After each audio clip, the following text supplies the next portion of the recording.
Is love really not enough? We always hear the statement, love is not enough, love is not enough. Well, I want to ask you today, is love really not enough?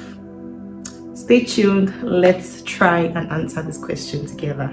Welcome back, everyone. My name is Zenaida, and I am so happy to have you all here with me today. It's my pleasure. Thank you so much. Please, if this is your first time on this channel, click on the subscribe button. Also, click on the like button. Please do this for me. Subscribe to my YouTube channel. I promise you lots of very helpful and very helpful and important information and gist and discussion. So please click on the subscribe button. For those of you who have been with me or who are old here, even though this is a very new channel, I want to appreciate you. Thank you so much for doing this with me and for me. Okay, so let's answer this question in today's video. Is love actually not enough in marriage? Is love actually not enough? This is something that I've been thinking of for a while, because I always hear this statement, love is not enough, love is not enough, love is not enough. And I agree to a certain extent, right? But let me not jump faster than myself. Let's define what love is, right? I believe that we have to first get the definition of love before we can even try to answer this question. Okay, so what is love? What is the definition of love? For me, I think that our definition of love is faulty. Okay, I think the way that we define love is actually faulty. And I'll start with what is called Eros. Okay, Eros. And I think that this is what a lot of people define love to be. Okay, there are different kinds of love out there. We have so many kinds of love. The love you show to your family, the love you show to your lover, the love you show to your brother, your friend, the love you show to your spiritual family, right? The love you are supposed to show to all of humanity. Our definition of love is definitely faulty, right? Okay, so you see a tall, dark, chocolate, handsome, cute, fresh guy walking into, probably a room, your office, wherever, a restaurant, and then you're just like, whoa, because you have butterflies in your tummy, you can't breathe. Some people are like, anytime this person is around, I just can't breathe. All those funny things, all those feelings, we call it love, right? We call it love. And this part of these kinds of feeling, this relationship, this erotic feeling that we have, is actually a very important part of marriage. Is a very important, critical aspect of marriage, right? But it is not love. I don't think it is love. I think that it's just feelings. It's just you being attracted to someone for whatsoever reason. For some people, is because they find that person attractive. The person is light skinned. The person is chocolate skinned. The person is tall. The person has long hair. The person, you love the way their skin is. You love the way they talk. You just love their attitude. You just love their their charisma. And you're just attracted to them because of all those different reasons, not necessarily because you know them, not necessarily because you actually connect with them, but you just like something about them, something usually physical, right? So this kind of love, right, is actually a very surface level, very on the surface, and shallow kind of feeling. Okay, and most of us, a lot of people, before you cross into marriage with your partner, of course this part happened. Okay, this part happened. You just see somebody, you just start having butterflies in your tummy towards the person, and everything in this kind of relationship is actually very superficial, and is very feeling based. Okay, so when that person annoys you, what happens? When the butterflies in your tummy fly away, what happens? Do you understand? This is where we get it wrong. We call this thing love. The person buys you gifts, right? Because this is romance. We're talking about romance here. Okay, it's Eros. It covers romance, the romance side of, love, the romance side of relationships. Okay, so the person buys you gifts, the person, you like physical touch, you like words of affirmation. The person is always telling you sweet things, and you're like, oh my god, I just love this person, I'm in love with this, I'm falling for this person, right? And this part happens for most couples before they go get into marriage. Okay, and it's a very good thing. It's a very, it just makes marriage sweet, it makes it fun, it makes it, that vibe that is there, and that's very good. And this is something we must also learn to preserve and nurture even after we get married, right? Because yes, you can fan Eros, right? Keep buying your partner gifts, keep telling them sweet words, keep holding them when you're outside, hold them, hug when they come back from work, you hug, all those things, help in help in preserving that sweetness, that lovey thing going on in the marriage. And it's very, very good. It's very, very great and critical in marriage. But this is not love, because it's feeling based. Okay, it is feeling based. It is not love. It is just feelings, and it's just very physical. Okay, so this is a faulty definition of love, and this is where a lot of people stay, or this is what a lot of people mean when they say that they love someone. Okay, so let's go into the next part. The next part of love that I'll talk about is Philios, or the next kind of love that I feel should exist in a marriage is the filial love. Okay, and this is what we call brotherly love. This is the second one, brotherly love, filial. Okay, it's the love that exists between friends. It's a love that exists amongst friends. And mind you, Eros love, you can have that kind of attraction even when you're married to someone who is not your spouse. Okay, you can meet someone else who is not your spouse. Let's say you travel for a meeting, not even you don't even need to travel, even in your, you just go out, or you just meet someone else outside, and you're just attracted to them, maybe because they have figure 8 for men. Praise the Lord. Or they are beautiful, or the guy is, I just like his fragrance, and all of that. I love his shoes. The most absurd reason, right? And this is why some people end up cheating on their spouses, because they feel like love is physical. So the next physically attractive person that they find, they just want to follow that person, right? They just feel like, okay, I'm no more I don't have that feeling again for my husband or my wife. So therefore, right, this person now, oh, I'm head over heels, this is a new person, and I'm head over heels, this new person, and I just want to follow this person. You understand? So they just leave their spouse, leave their marriage, or leave their fiance, or leave whoever they are with, and they just follow this new person, because this Eros is very feeling based. You can, like, if you define love like this, like, you will just be jumping from one person to another person. That's the truth, right? So that is why I don't think that is love. It's very superficial, it's very feelings based, it's very, it can change in splits of seconds. Philios is, when your spouse is your friend, you share what you call Philios love. Okay, because it is this thing that they always say, marry your friend, marry your friend, marry your friend. It's so important. It's so true. It's so I can't even overemphasize how important this aspect of love is in marriage. Okay, this is very, very, very important. Philios love. Okay, you need to get married to, or you need to be with someone who is your friend. And what does this mean? What do I mean when I say someone who is your friend? Okay, to me, for friendship means someone that you can connect with, right? Someone you're not, it's not only your partner that is your friend, right? You have other friends, either female or male friends, right? And you're friends with them because you share a common interest. There are common interests involved. You share a common interest with this person. You just meet somebody, and you just, you love this particular sport, really. And that sport can just become what, makes both of you bond.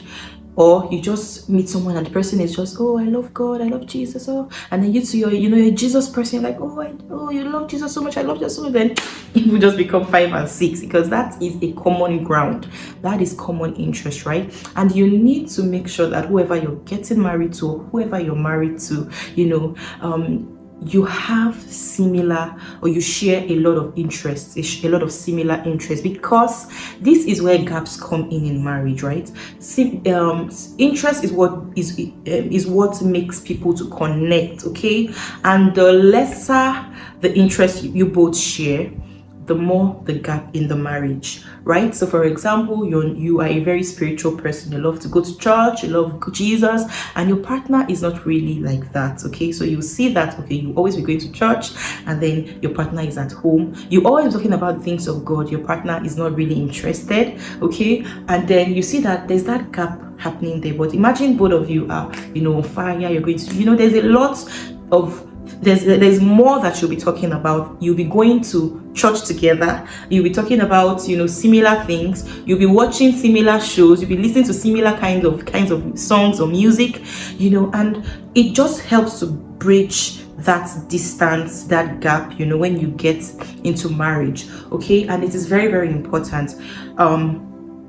And interest, sometimes, when you're dating someone, you get married to the person, sometimes you find out that interests change, right? People outgrow interest, people change, people outgrow interest, people evolve, right? Before I got married, for example, I was not interested in anything like gardening, but after marriage, I picked up the interest, in gardening, right? Some people before marriage, like let's say some men, maybe before you got married to them, they didn't like sports, they were not really into it, and you were happy about it. Thank God this my husband doesn't really like sports. Maybe you dated someone who was a sports freak before, and you didn't really like the fact that the sports was dragging attention, with you, okay? Because anytime you're trying to talk to the person is always thinking, or just looking forward to one sports game or the other, right? So you're happy about this new person, he doesn't like sports, and then you get married. So let's say after this last World Cup was very hot, right? So you will find out it was so hot, let's say after your husband watched that World Cup final, he was like, man, this football is what I've been missing. This football is interesting though, man. I need to go and find myself a football club. And then he goes and finds himself a football club, and all of a sudden your husband that was never interested in football just became a football freak overnight, and you're like, what's happening here? You just you're in shock. These things happen in marriage, right? And then how are you supposed to respond in such situations? Some people become angry, some people become resentful, about it. But no, I think what we should do instead is to find ways to manage that new interest. So your husband wants to go for sports now. You say, okay, do you want me to come along? Or your wife, any which ways, okay? Your husband wants to, he's going for sports. Okay, I want to come along with you. You go with him, right? It tells him something. It tells him that you're interested, in what he loves, okay? And it just helps both of you to, to bond even better. All right, so we need to learn how to close these gaps when they come up. All right, shared interest is a very important thing in marriage. You are a housewife, your husband is always going to work, sometimes he's busy in the office, but when he comes back, you can ask, how was office, what happened, get to know about the business, familiarize yourself with the terms of his business. You can even volunteer to take up one or two job from him, okay? You can say, okay, can I help you is there anything you want me to help you to do in the business, right? That way you're telling your husband, okay, that you're interested in what he does, you're interested, and you're closing those gaps, okay? So when he comes back, you have more things to talk about, right? And that's so important in marriage. When you study the Instagram algorithm, like you go into Instagram or Facebook or any of these apps, social media apps, and then you just engage with maybe a post on a bag or shoe or something like that, when next you come into Instagram will keep showing you those kinds of posts, right? Maybe a store that's selling bags, or a store that's doing sales on shoes. They'll just show you all those kinds of posts, right? Because of your previous interaction, because they studied your interest, right? And they want you to be comfortable. They want to show you what they think that you're interested in. Okay, and this is how I think that we should learn this from. We should learn it back rather from this from all these apps, because they learned these things from human interaction. They learned it from us, right? Because it's so important. It's important that you are interested in what your partner is interested in, because it helps you, for a smoother and a fun relationship in marriage. I feel like Phileo is like the life of a marriage, right? Because it's what keeps both of you, going every other day. All right, and good connection will usually lead to better communication. Marriages where the partners are very connected, are well connected to one another, right, would usually you see that couples in such marriages have better communication level, okay, because you're interested in more things automatically, right? It will just be, it's easier for both of you to communicate because you understand similar language, you understand similar things, you share similar interests. It's easier for you to just communicate, right? It's way easier for both of you to communicate. Okay, so we need to make sure that these things are going on in our marriage. So this is Phileo, but the limitation here in Phileo, I think, is that Phileo ends when your partner stops being nice to you. Okay, Phileo ends when the chips are low. Phileo ends when your partner stops being kind to you. Okay, it's fire for fire. When your partner gives you fire, give you fire. When your partner gives you good, you give them good. That is Phileo. Just like most friendships, right? Your friend is good to you, you are good back. Your friend is, and that's just natural. That's just how it's supposed to be, in the world's eye. Okay, and marriage is not designed like that, because in marriage there are situations that will come, there are tough times that will come that are extrinsic, okay, not from within, from outside. For example, your partner may lose his job, or you may lose your job. Okay, somebody may fall sick. Nobody prays for anybody to fall sick, but these are realities that happen in marriage. All right, somebody may fall sick, and it may be for a while. Okay, a lot of things can happen in marriage. Your slim wife can become fat because of childbearing. All right, your muscular six-pack husband can start developing pot belly because you're giving him too much food. All right, so all these things, all these changes can happen in marriage. All right, and I can assure you that Phileo is not going to take you through this part. Okay, Eros cannot even take you through. Eros is just pure feeling based. Also Phileos, right? But the third one, which is to me is the most important and the most fundamental, is Agape. And this is the real love. This is the real, genuine, authentic love that must be the foundation in every marriage, right? So if you're a believer, if you're a Christian and you're dating someone, you need to make sure that that person understands, that person knows Agape, that person has experienced Agape, because it will be more difficult for you, to be with or to live with someone who doesn't understand Agape love. Agape love is us learning the love of God and living the love of God, right? God has given us his love, and God has given us the capacity to walk in Agape. Okay, and this is an unconditional love. This is when everything is not going as planned, but you still love your partner regardless. Okay, you see two different couples going through similar situations, through a difficult time, through a rough time. You see one couple, usually the couple where there's no, the family where there's no Agape, it might be more difficult for them. Okay, it might be tougher for them, right? They are friends and everything, but because they don't really know how to love even in tough times, right? Somebody may become bitter, somebody may become discouraged, somebody may want to leave the marriage, I can't do this anymore.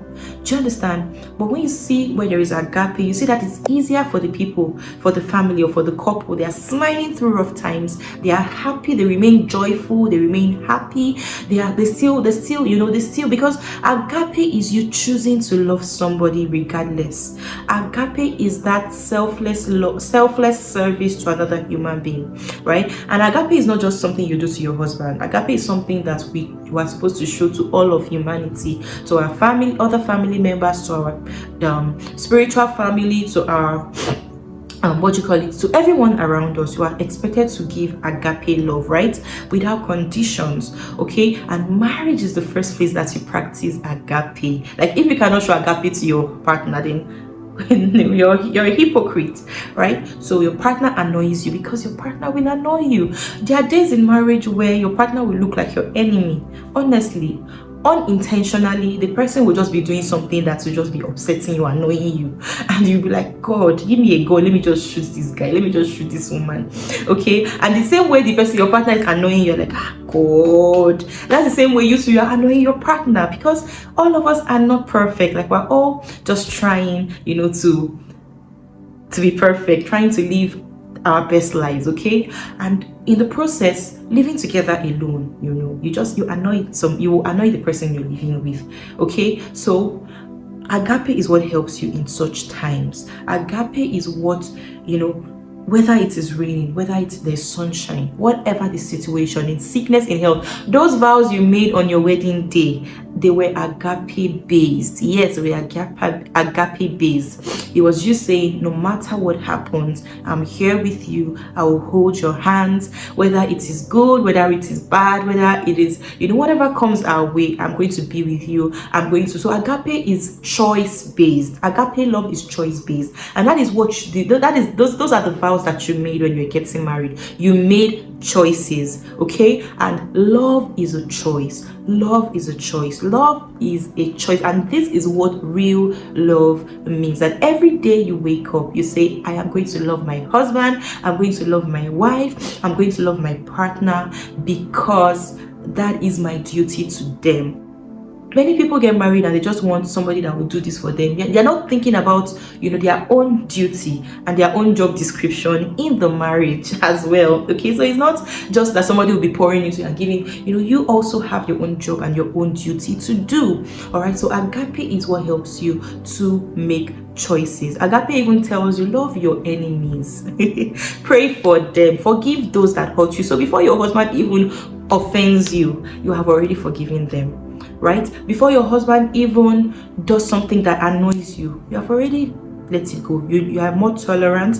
You learn. You know how to. You're a patient person. You're meek. You're not boastful. You're not proud. That's agape. Okay, and agape is the foundation, right? Everything at the end of the day depends on agape for a successful marriage, for a great marriage. And I think at the end of the day, a great marriage is one where both agape, both Phileo, and both Eros, they intersect. Okay, because a great marriage, there has to be agape at the foundation. There also has to be a strong bond of friendship going on there, and there also has to be that romantic part to the marriage. Okay, so people have agape, they have Phileo, they have strong friendship, but they underlook Eros. They underlook it. They feel like, well, who cares, right? But Eros is a very important part of marriage, okay? Eros is like the cherry on top of the cake, okay? Yes, Eros is that, that it is what just makes it spices up the marriage. All right, yeah. So I believe that when you have these three aspects, these three relationships going on in your marriage, I believe that you're going to have a very great marriage. Okay, so I hope that you've learned something today. I hope that you've learned one or two things here and there. I have to bring this video to an end. Please let me know, in the comment section, if you would like me to share my opinion or talk about something, or you have a question and you love me, to address it. I would gladly do that in coming videos. Okay, so thank you so much. Please, if you have not subscribed, please subscribe. All right, so I believe that at the end of the day, we've been able to answer the question, is love really not enough? Well, I'll say love is a lot. Love may not be enough, but love is a lot. Like if you look at love, in this with this holistic approach, right, you would see that love is actually a huge part of marriage. Okay, love is a huge part of marriage, and love is a lot. It covers a lot in marriage. And if you can get it in these three different aspects, I feel like you've done 95% of the work. Honestly, you've done 95% of the work. So love is a lot. Love is a lot.